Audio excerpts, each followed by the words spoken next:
Hello friends, this is Rajdeep. Welcome to Learning Insight. And in this video, we'll discuss paper 2 June 2014 from question number 21. And if you have not seen up to question number up to 20, then please watch my last video. So let's start. We'll discuss both in Hindi and English. So first question जो है यहाँ पे question number 21. Confrontation focuses on one of the following. संयोजन निम्नलिखित में से पर केंद्रित है, वो है आपका discrepancies in the statement, that means बयानों में विसंगतियां। मीन्स कन्फ्रंटेशन का मीनिंग क्या होता है? Confrontation focuses on behaviour that is objectionable, that means objectionable behavior or unexpectable behavior and not the person's thought, attitudes or emotion. So this is the area where confrontation focuses.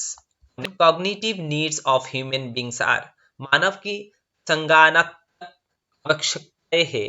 So एक human का cognitive needs क्या है होता है?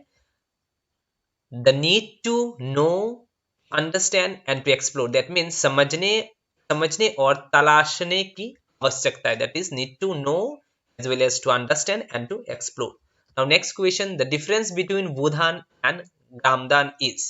बुधान और ग्रामदान के बीच का अंतर क्या क्या है? So Budhan involves donation from individuals whereas Gramdan involves community or action. In Budhan individuals ownership is retained whereas in Gramdan it is abolished.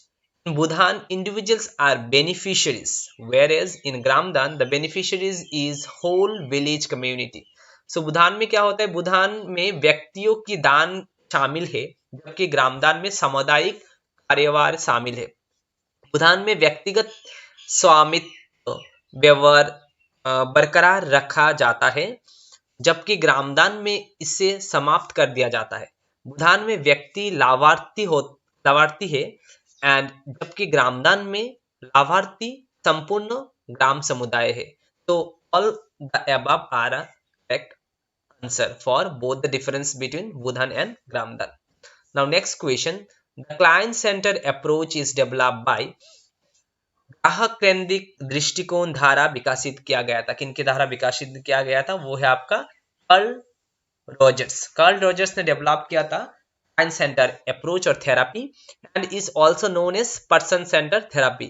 It is a non-directive form of talk therapy that was developed by humanist psychologist. जो Karl Roger है वो humanist psychologist है, इन्होंने develop किया during 1940 and 1950s में। Now next question, the approach to make people whole by encouraging them to share their defenses and unlock their potential is known as. लोगों को संपूर्ण बनाने के लिए दृष्टिकोण ने अपने बचाव को बढ़ाने और अपनी क्षमता को अनलॉक करने के लिए असत्य करने के रूप में जाना जाता है।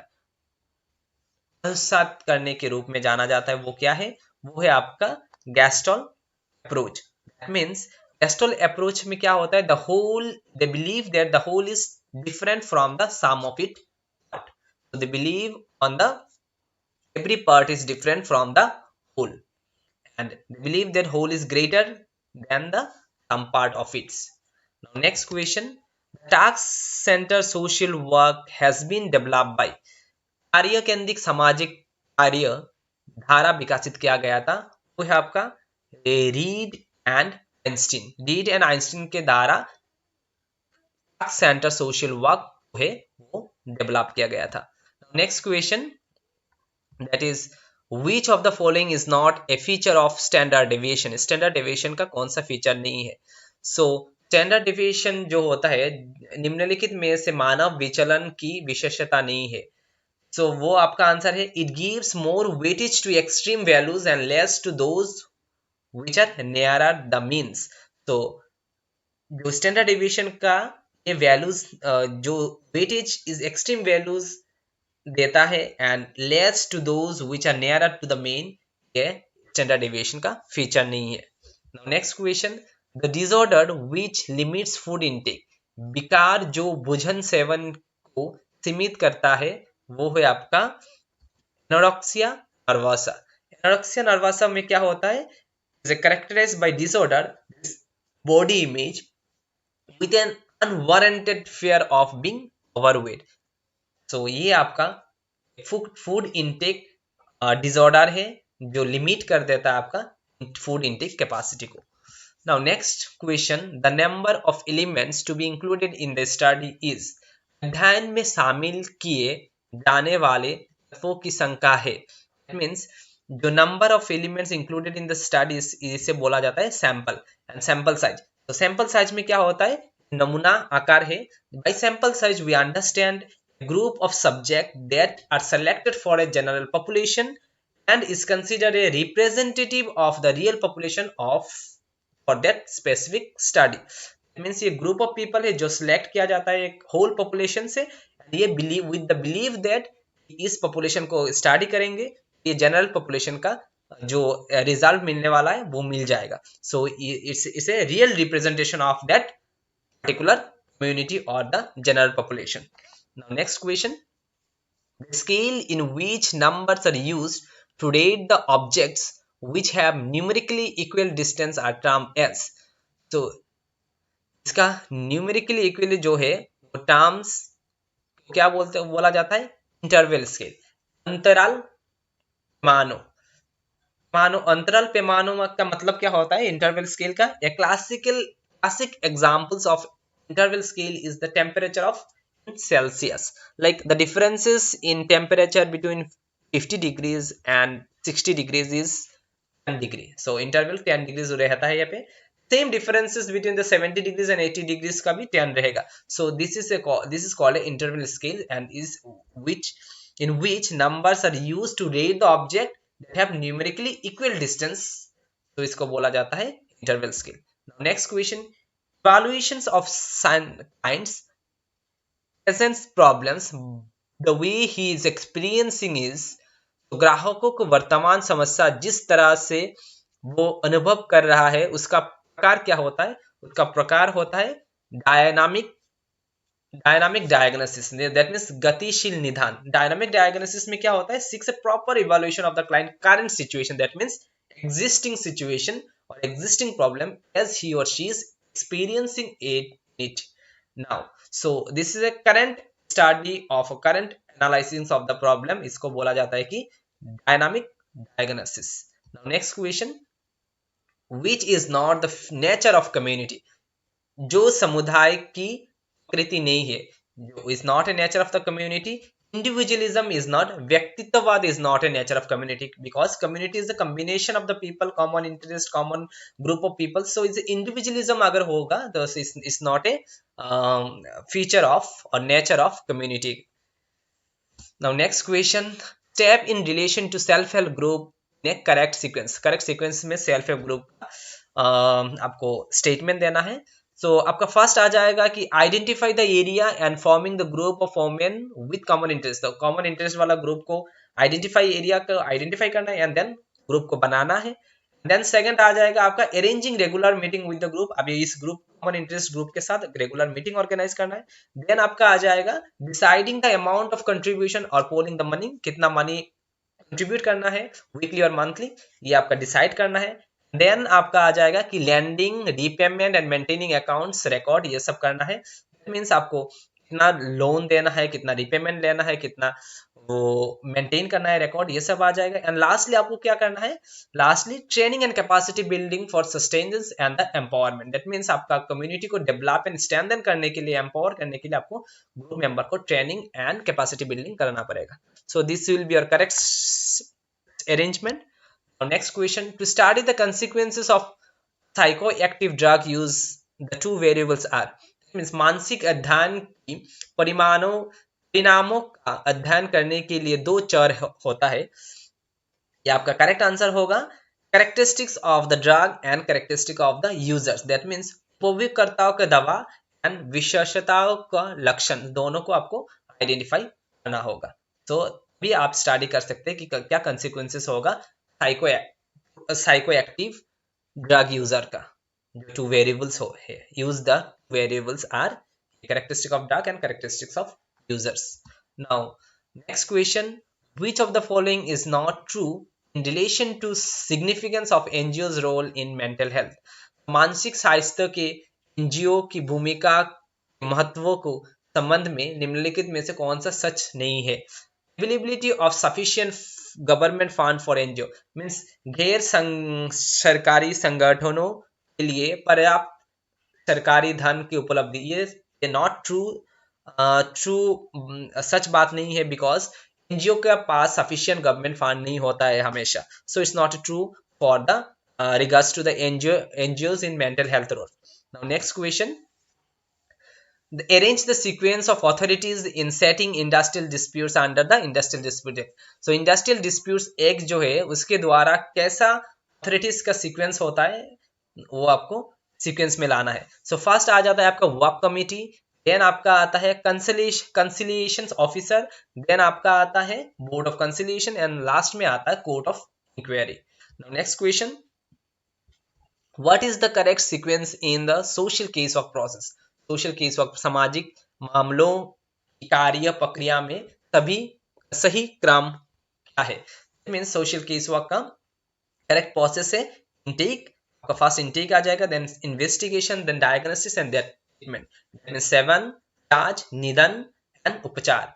Social case work is an ongoing process of exploration, that means study, assessment, diagnosis करना, formulation of goals and treatment planning, intervention, ये सब आ जाएगा ट्रीटमेंट में. इवैल्यूएशन एंड टर्मिनेशन उसको बोलते हैं डिसएंगेजमेंट करने के लिए आपको इवैल्यूएट करना होगा एंड टर्मिनेट करना होगा. सो आपका करेक्ट ऑप्शन होगा यहाँ पे intake, investigation, diagnosis and treatment. Now next question, sequential phase in social action method are. Sequential phase में लाना है, सीक्वेंस में लाना है सोशल एक्शन मेथड जो कैसे ऑर्गेनाइज किया जा सकता है. फर्स्ट आपको क्या करना पड़ेगा, देन अवेयरनेस बिल्डिंग करना पड़ेगा. एक सामाजिक क्रिया विधि के अनुक्रमिक चरण क्या है? सो फर्स्ट आपको अवेयरनेस बिल्डिंग करना पड़ेगा, देन आपको मोबिलाइजेशन देन आपको सेंसिटाइज करना पड़ेगा एंड देन आप मोबिलाइजेशन करेंगे and then go for mass action. तो सोशल एक्शन क्या होता है? Social action does not have a definite sets of goal for providing social justice to all. It employs certain strategies and techniques like negotiation, competition, collaboration, bargaining, strike, boycotts, all are certain its objectives which make different from the social work method. So ये सब होता है इसका tactics, organizing social actions, and the phases are awareness building, sensitization, mobilization, and then mass action. Now next question, psychosomatic problems are addressed by the case worker. हाँ बात सही है, psychosomatic जो problem है वो address करता है social case worker. True. And then psychological aspects can have influence on the physical condition of an individual. Psychological जो भी aspects है वो आपका both physical and internal life में impact करेगा किसी भी व्यक्ति में. तो ये दोनों correct है. So A and B are correct and R is the correct explanation of A. Now a scientific question, a scientific hypothesis is a proposed explanation of a phenomena which still has to be rigorously tested. इस बात सही है कि वैज्ञानिक जो परिकल्पना है वो प्रपोज करता है कि स्टडी फेनोमेना को ऐसा प्रपोज रिगोरियस से बार बार उसको कठोरता के साथ उसको टेस्ट किया जाता है. एंड वर्किंग हाइपोथेसिस में क्या होता है, is a provisionally accepted hypothesis जो प्रपोज करता है कि वैलिडेशन को लाना है. So both are correct and R is the correct explanation of A. Now next question, tribal people live in scattered habitation. आदिवासी लोग जो होता है वो निवास करते हैं कुछ बिखरे हुए में, स्कैटर्ड में. And tribal society is relatively isolated when compare to the other societies. जो आदिवासी लोग होते हैं वो दूसरे से आइसोलेटेड रहते हैं compare to other society. So वो दोनों बात सही है, both are correct. Now next question, recording in social group work is significant for achieving the objectives of the group.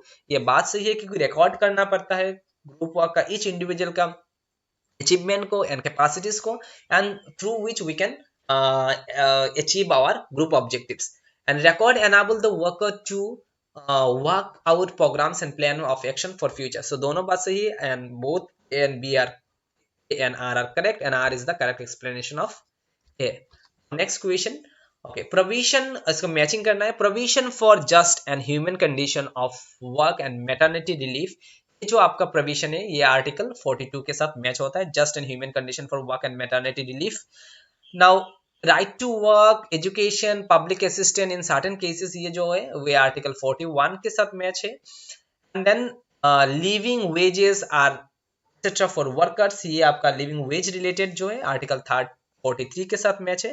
Then village organize village panchayat जो है वो आपका आर्टिकल 40 में 40 के साथ जुड़ा हुआ है जो। एंड विलेज पंचायत जो है वो आर्टिकल 40 है। And now it's come under the 73rd constitution amendment act 1992। Match the following, okay आपको मैच करना है। मिनिमम वेज एक्ट वो 1948, the maternity benefit act 1961, plantation act 1951, the Trade Union Act 1926. Now next question. Okay, so identify the two option that are wrongly matched. So आपका wrongly match है आपका A and 1 and 4. That means AITUC जो CPM के साथ match है वो wrong है, and CITU जो CPI के साथ मैच है वो भी wrong है. So correct is INTUC Congress and BJP के साथ BMS मैच। सो दोनों दो option 2 and 3 are correct, but 1 and 4 is wrongly match. So this is all about what I wanted to share with you. If you find something valuable for you, please like, share and subscribe. Thank you. Thanks for watching.